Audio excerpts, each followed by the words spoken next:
Thank you. We'll start the seminar with the lighting of the lamp. I request the justice and other dignitaries to kindly join for the ceremony of lighting the lamp.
I request our President, C.S. Anand Subramanian, to escort the Justice, the Chief Guest and other dignitaries to the dais.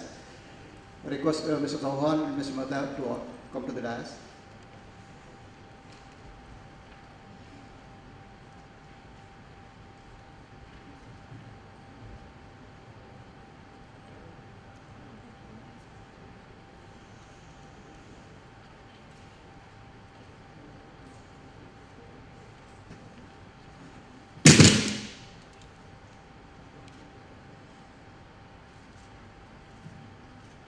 Good morning once again, ladies and gentlemen. Financial Sector Legislative Reforms Commission, headed by Justice Sri Krishna, submitted its report to the Finance Minister last month with the far-reaching recommendations, which includes a draft bill in the form of a Indian Financial Code. The Institute of Company Secretaries of India, a premier professional body, has taken the lead to organize the seminars on the Indian Financial Code across the nation in order to facilitate a healthy debate on the FSLRC report among the people who matter in the financial market, and also to sensitize the various professionals, including the company secretaries, on the topic. With the result, today all of us are assembled here to have the seminar in Mumbai, the capital of financial markets, with the support of Bombay Stock Exchange. Now let us begin the proceedings with a formal welcome to our chief guest and other dignitaries on the dais.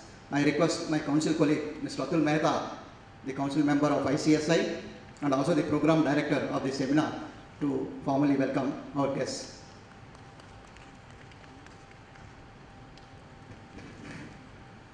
Thank you, Sudhir Babu. A very warm welcome to this full-day national seminar on Indian Financial Sector Code. On behalf of the ICSI and on behalf of the Bombay Stock Exchange, I welcome dignitary on the dais and off the dais, and special welcome to our today's chief guest, Justice Mr. B.N. Sri Krishna, the eminent justice and the former judge in Supreme Court of India and chairman of the Financial Sector Legislative Reform Committee. May I request our president to offer a settling to today's guest.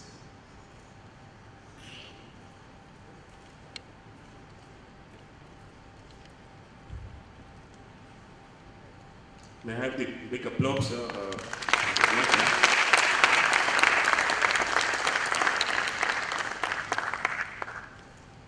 also have a special person who is also part with us, Mr. Ajay Shah. He is also eminent economist and the professor of the National Institute of Public Finance and Policy. May I request Managing Director and CEO of Bombay Stock Exchange, Mr. Ashish Chavan, to offer a sapling to him.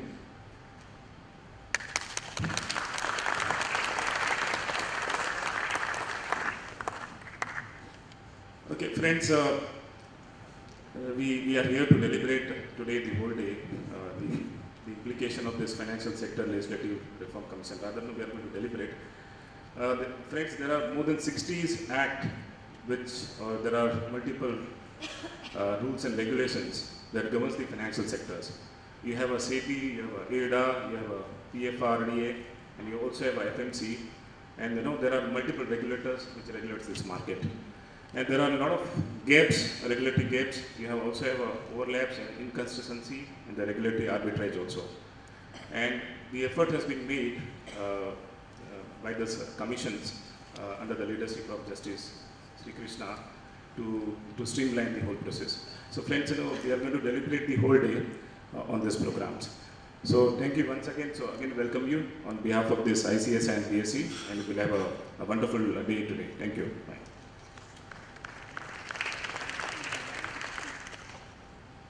Thank you, Atul. May I now request the President of ICSI, Mr. S.N. Anand Subramaniam, to deliver the presidential address.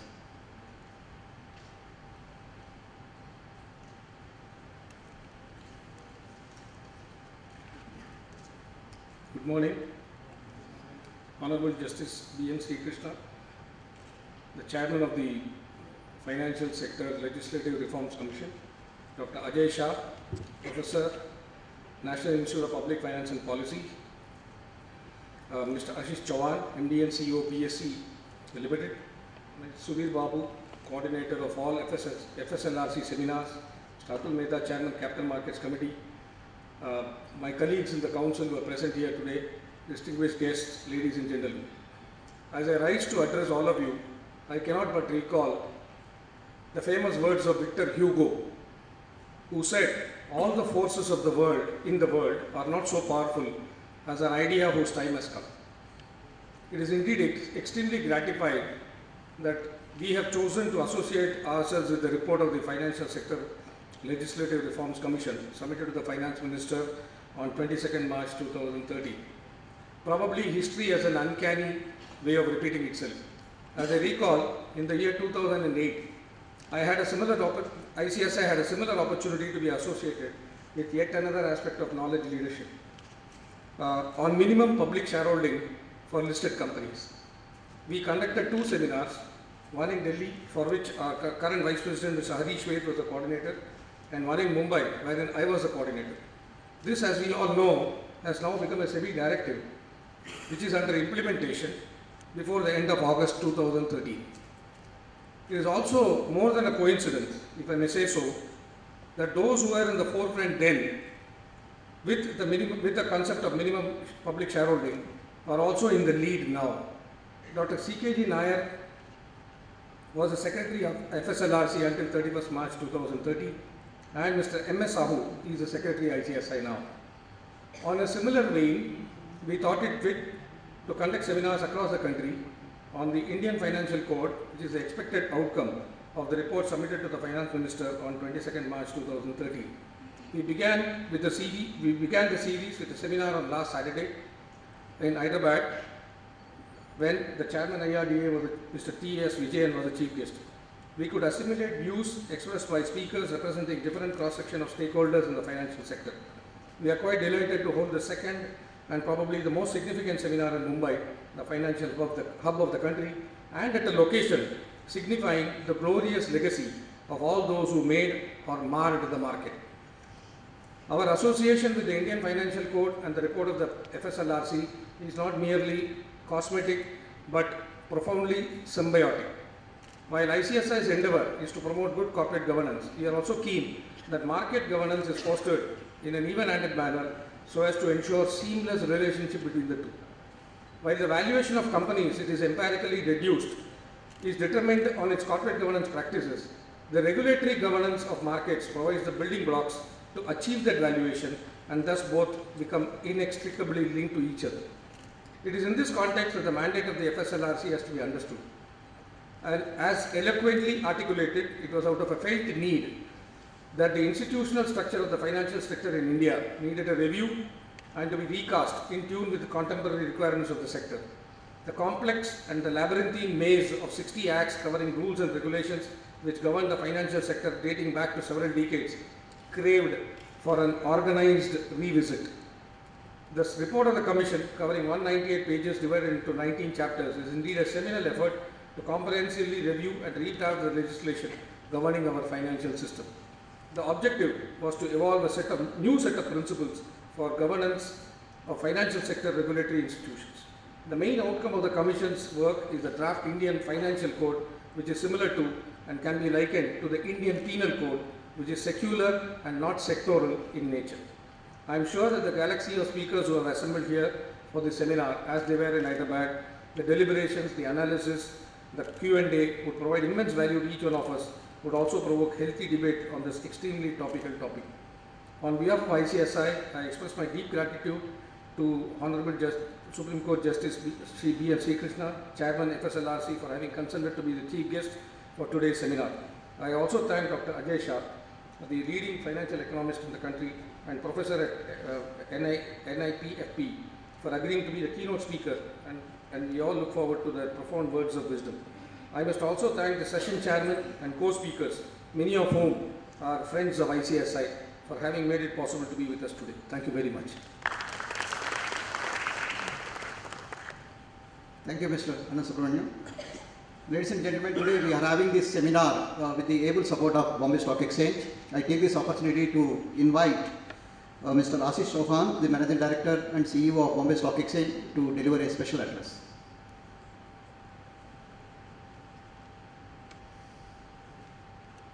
Friends, ladies and gentlemen, a very good morning and a warm welcome to everyone present at BSE's International Convention Hall. This used to be actually the trading ring of BSE. BSE has been there since 1875, and it's an example of change. There used to be people trading here with hand signals till 1995, and in so many years now we have everyone trading on screen. Why I say this is because again the entire process is about change. BSE, in association with ICSI, has organized a national seminar on the Indian Financial Code as recommended by the Financial Sector Legislative Reforms Commission, FSLRC, in their report. It gives me immense pleasure to welcome our distinguished guests today, Honorable Sri B. Sri Krishna, former Justice Supreme Court of India and Chairman of Financial Sector Legislative Reforms Commission, Dr. Ajay Shah, Professor NIPFP,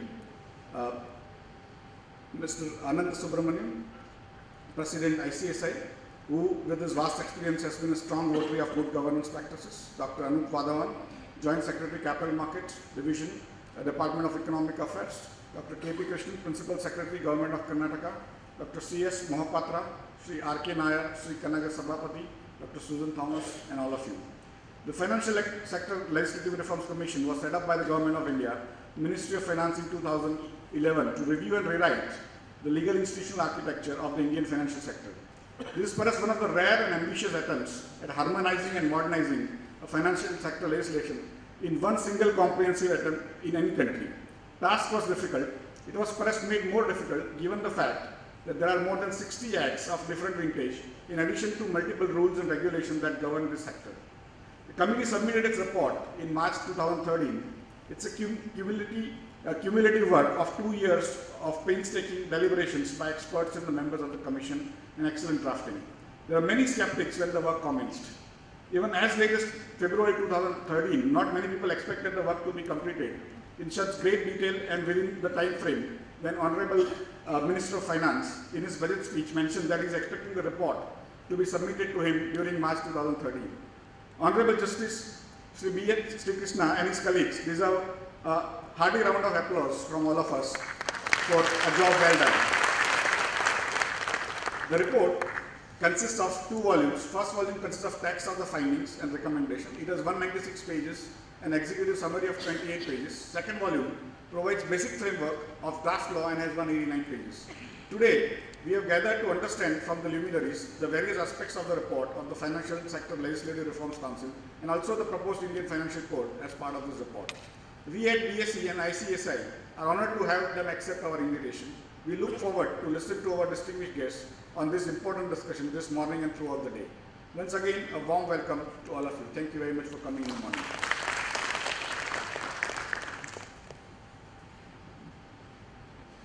Thank you, Mr. Vahan. We have with us Dr. Rajesh Shah, who is going to deliver the keynote address this morning. Before requesting him, I have a pleasant duty of briefly introducing him to the August gathering. Dr. Rajesh Shah studied in IIT Mumbai and also at University of Southern California, Los Angeles. He has held various positions at the Center for Monitoring Indian Economy, Indira Gandhi Institute for Development Research, and at the Ministry of Finance. He now co-leads the macro finance group at National Institute of Public Finance and Policy at New Delhi. He has engaged in academic and policy-oriented research in the fields of Indian economic growth, open economy, macroeconomics, public finance, financial economics, and pensions. With this brief introduction, I would like to extend a very warm welcome to Dr. Rajesh Shah on behalf of the organizers and request him to deliver the keynote address.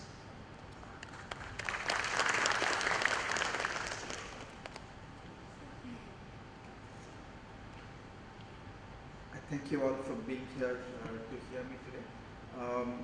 As people have already emphasized immediately prior to this, India has never done a project like this. Okay, all of us like to complain about laws being badly drafted, laws being out of date.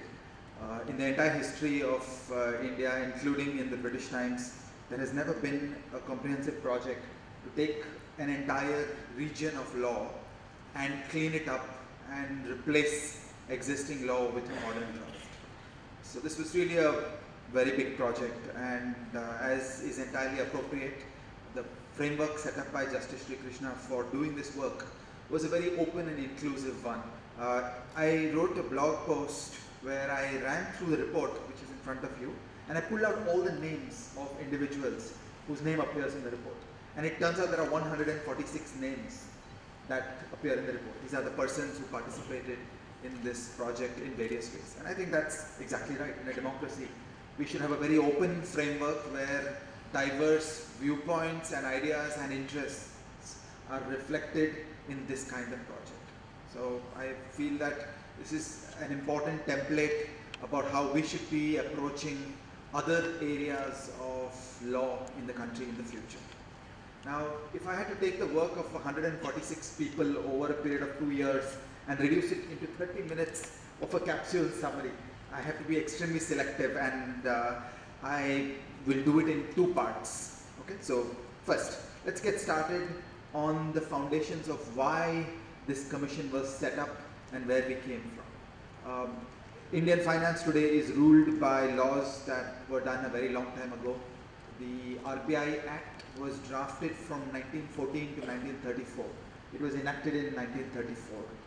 And if that was not embarrassing enough, right up there in the preamble of the RBI Act, it says that in the present state of disorder, we are enacting this as a temporary measure. So at the end of 20 years of a drafting process, they could not make up their minds on, oh, okay, I did not know that about income tax. So they spent 20 years arguing about it, and they could not reach a conclusion. And they said, okay, fine, as a temporary measure, we're going to set up this act. And that act is what gives us monetary policy in 2013. And it is not surprising that we are in the midst of an inflation crisis. For most of the last 30 years, we've had an inflation crisis. We had 15% inflation, and so on. All this is linked, that the malady that you see is the consequence of the law. I am a great believer in the importance of the law.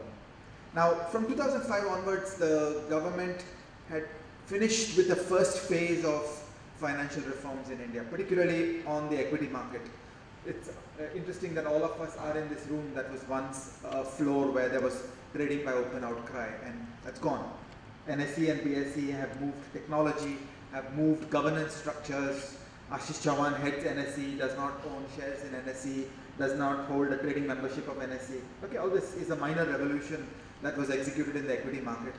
In my opinion, we finished the headroom for whatever change could be achieved in a non-legislative fashion. And we did a bunch of legislative activism in the field of securities markets. We passed the SEBI Act, we passed the Depositories Act.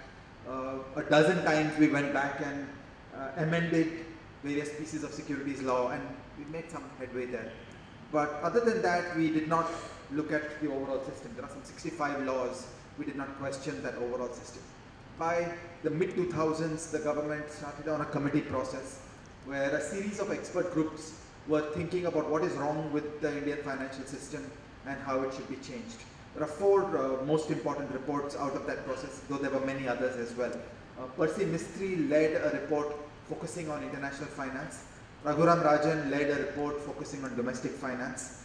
UK Sinha led a report focusing on capital controls. And Dhiren Swarup led a report focusing on consumer protection. And all these reports wrote searing indictments of what was happening in the country and how we needed to do things differently. And these were free-thinking reports. These were reports oriented on ideas and not on law. They were on telling a story about what is going wrong in India and how we need to fix it.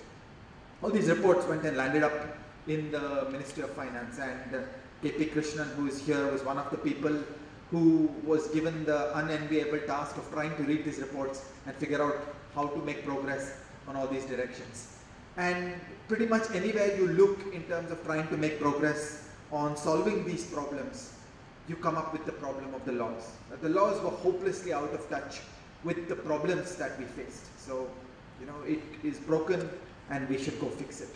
So the government took a very wise strategy of establishing the Financial Sector Legislative Reforms Commission, headed by Justice Sri Krishna, who had just finished the Telangana report at the time, and began this ambitious idea of saying, can we replace these 62 laws by a single, clean, well-integrated legislation that has actually thought all these things through, as opposed to a bunch of piecemeal things that are done at different points in time.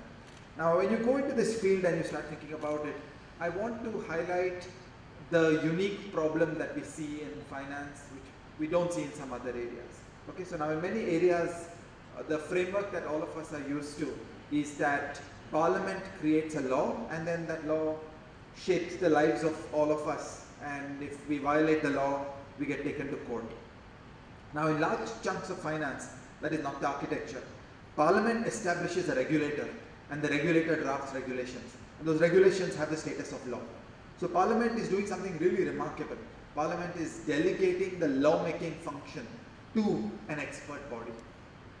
Now, these may be experts, but we have to remember they are unelected officials. They are not the representatives of the people. So this is an absolutely singular arrangement.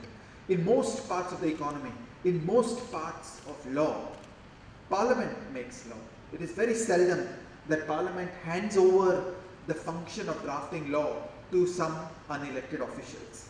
And this raises a wholly different set of concerns about what regulators do and the checks and balances under which regulators operate. Regulators then become mini states in that they perform all three functions. They perform a legislative function, which is the drafting of law. They perform an executive function, which is the implementation of the law. And they perform a judicial function, which is the drafting of orders and the enforcement of those orders. This is again a completely singular arrangement.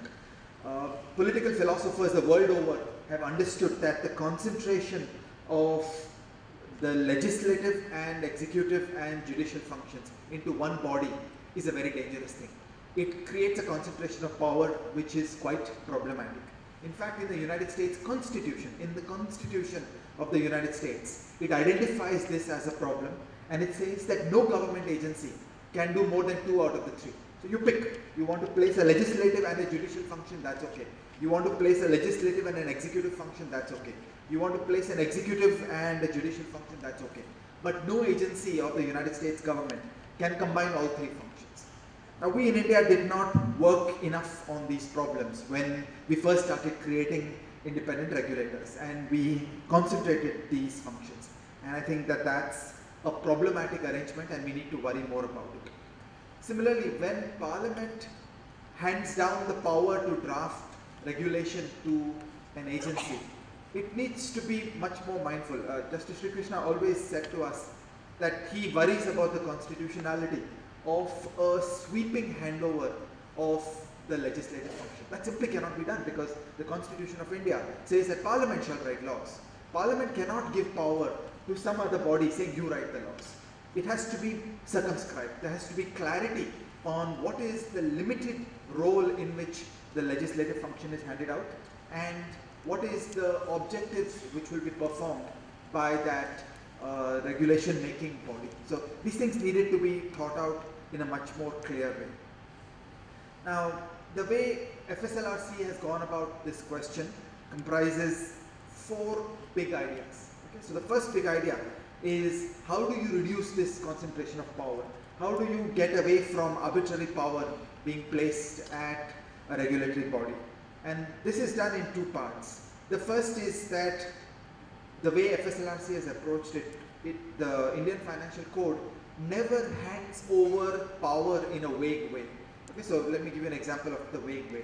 If you look at the preamble of the Payments and Settlement Systems Act of 2007, it says, RBI shall be the regulator of the payment system. Okay? That's all it says. So it hands over the power of drafting regulations to RBI in the field of payments. This is seen as a field where RBI will exercise regulation making authority. Okay, now this is actually a very bad way of drafting the law, and as I said, right at the outset of this project, Justice Sri Krishna alerted us that I'm not even sure that this is constitutional, because the Constitution does not allow us to hand over power in this fashion. Instead, the regulation making power needs to be far more precise. Every time a regulator is asked to write regulations, it needs to have clarity of what is the objectives, and it needs to have a definition of what are the powers that will be used to pursue those objectives. So there needs to be far more care in the drafting of the primary law. The primary law needs to say that what is the objective of the drafting of the regulation, and it needs to say what are the powers that are given. Similarly, we should never hand over sweeping objectives, we should never hand over sweeping powers. Here's an example of a sweeping objective. Section 11A of the SEBI Act talks about the public interest. Now the public interest is a sweeping objective. It can mean anything under the sun. SEBI can make a regulation saying that every 20 minutes the trading of a stock exchange should stop because people need to take a break to go to the loo. Okay, that's in the public interest. So once you have an objective public interest, it can do anything under the sun. It can have any power, any objective can be pursued under the claim that that's public interest. And if you